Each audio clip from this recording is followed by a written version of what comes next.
কিছু সৃষ্টি করতে পারিনি যাদেরকে যাদেরকে সবাই বলবে এটা মহান শিল্পী অর্ক মিত্রের আঁকা। তাই তো আমার ভীষণ রাগ হয়, ভীষণ কষ্ট হয়, দুঃখ হয়।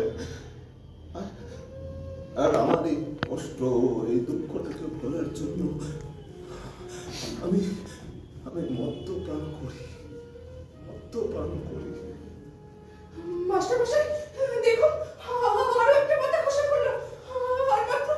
আর মাত্র 3টে পাতা রয়েছে, দেখুন। আচ্ছা কি তুমি কি বলছো এসব কি বলছো?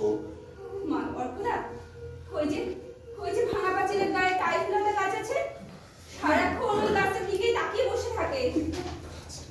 জানেন, ওই গাছটায় 100টা পাতা ছিল, আজ আর মাত্র 3টে পাতা আছে। শেষ পাতাটা খসে পড়বে আর আমারও মৃত্যু হবে।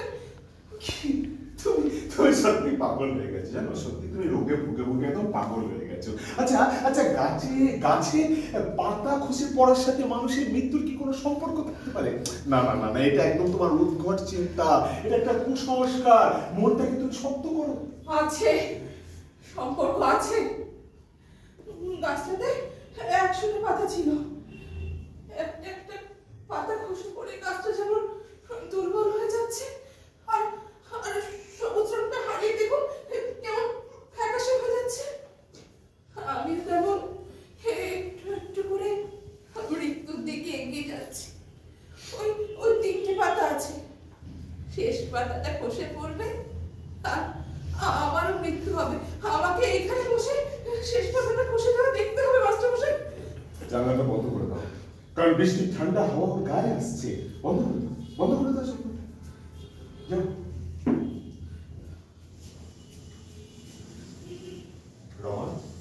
রমা, বৃষ্টি এলো কি?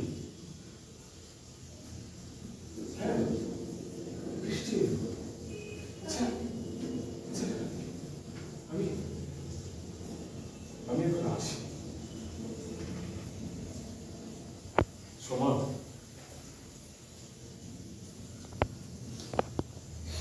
তুমি আমার সেরা ছাত্র।